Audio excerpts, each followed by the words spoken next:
Halo, berjumpa lagi dengan Kapten Anime.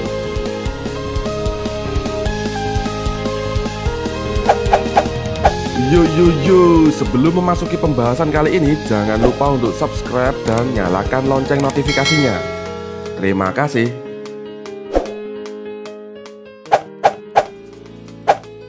Akagami no Shanks atau Shanks si rambut merah merupakan salah satu karakter populer di cerita One Piece. Meskipun tidak terlalu sering muncul dalam cerita, tidak banyak yang bisa diketahui sejauh ini tentang Shanks, karena Eiichiro Oda sendiri masih merahasiakan berbagai kemampuan dan cerita masa lalu dari Shanks. Selain dia pernah bergabung dengan Goldie Roger, Shanks sendiri merupakan orang yang bertanggung jawab atas keinginan Luffy menjadi seorang bajak laut. Shanks dan Luffy berjanji akan kembali bertemu ketika mereka sudah sama-sama menjadi lebih kuat. Tapi, apakah memang Luffy dan Shanks akan kembali bertemu ketika Luffy sudah mewujudkan janjinya? Apakah Shanks masih hidup ketika janji itu dipenuhi? Kita tunggu saja. Banyak teori yang menyebutkan bahwa Shanks akan mati dalam cerita One Piece. Salah satu alasannya adalah hal itu yang akan memotivasi Luffy untuk bisa menyelesaikan semua petualangannya. Tapi, ada juga teori yang lain yang berkaitan dengan mengapa Shanks akan mati dalam cerita One Piece. Dan Luffy akan kembali bertemu dengan Shanks ketika dia sudah mati. Wow. Salah satu tema yang selalu dipegang dalam cerita One Piece adalah mewarisi tekad dari satu generasi ke generasi lainnya. Simbol yang paling nyata dari konsep tersebut adalah topi jerami yang digunakan oleh Luffy, di mana topi tersebut sudah diwariskan dari Goldie Roger kepada Shanks. Dan terakhir topi itu diberikan kepada Luffy di awal cerita One Piece. Ada kemungkinan jika momen di mana Luffy mengembalikan topi jerami tersebut kepada Shanks akan dilakukan di akhir cerita. Tapi Shanks kemungkinan tidak akan ada di sana. Shanks diceritakan sudah mati saat momen tersebut terjadi, dan ada beberapa alasan mengapa hal itu bisa terjadi.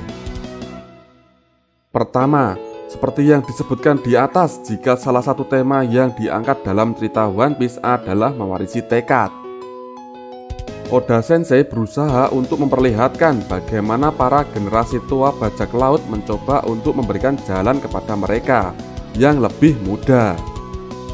Terbukti dari bagaimana para supernova berusaha untuk bisa meraih kepopulerannya sendiri dengan mengalahkan Yonko dan kemungkinan besar menggeser posisi mereka. Contoh lainnya adalah Garp dan Sengoku sudah mundur dari jabatannya demi memberikan kesempatan kepada mereka yang masih muda. Kedua, meskipun akan sangat menyenangkan melihat bagaimana Shanks dan Luffy saling bertarung bersama, tapi hal itu rasanya terlalu bagus untuk menjadi kenyataan. Shanks terlalu kuat untuk menjadi sekutu Luffy dalam sebuah rencana besar yang dia buat. Buktinya adalah saat perang besar Marineford. Jika mau, bisa saja Oda Sensei memunculkan Shanks saat perang besar terjadi dan menolong Luffy menyelamatkan Ace. Ace hidup, semua senang. Tapi tentu saja hal itu akan merusak perjalanan menuju pendewasaan Luffy. Dia harus mengalami semuanya sebelum menjadi seorang bajak laut. Ketiga, saat ini Luffy belum cukup kuat untuk bisa menjadi seorang bajak laut. Masih butuh banyak sekali latihan dan dorongan sebelum impiannya terwujud. Layaknya apa yang terjadi dengan Ace, Luffy rasanya butuh pendorong agar dia semakin menjadi kuat. Wow. Kekalahan dari Kaido mungkin bisa menambahkan sedikit dorongan, tapi kehilangan sosok penting seperti Shanks mungkin akan memberikan dorongan lebih besar. Bisa saja Shanks tewas seperti yang banyak didiskusikan oleh para fans, yaitu tewas di tangan Blackbird. Luffy kemudian berusaha untuk membalas dendam Shanks dengan menjadi lebih kuat dan menghancurkan Blackbird. Ketiga alasan itulah yang menjadi dasar mengapa Shanks kemungkinan akan mati sebelum Luffy mengembalikan topi jerami yang dia gunakan. Banyak fans yang percaya jika Luffy akan datang ke makam atau kuburan Shanks dan kemudian mengembalikan topinya. Tapi sebenarnya ada kemungkinan lainnya yang bisa terjadi di kemudian hari. Tema tentang warisan TK tetap akan bergulir di cerita akhir One Piece. Disebutkan di atas, Luffy termotivasi menjadi bajak laut karena Shanks. Shanks sendiri menjadi Yonko setelah sebelumnya dia hanya seorang kru biasa saja. Hal ini masih akan terus berlanjut setelah semuanya selesai. Kru topi jerami kemungkinan akan dibubarkan dan mereka akan kembali ke rumah atau desa mereka. Luffy sendiri akan kembali ke desa Fusa, di mana Dadan, Garp, dan tentunya Makino beserta bayinya sudah menunggu dia kembali.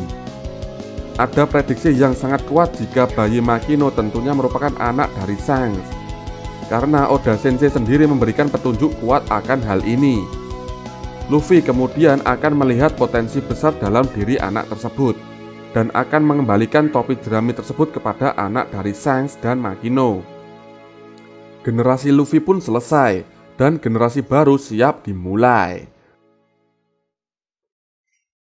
Nah, itu tadi penjelasan dari Mimin. Bagaimana menurut kalian? Jika kalian mempunyai pendapat lain, silahkan tinggalkan komentar di bawah ini. Oke, terima kasih.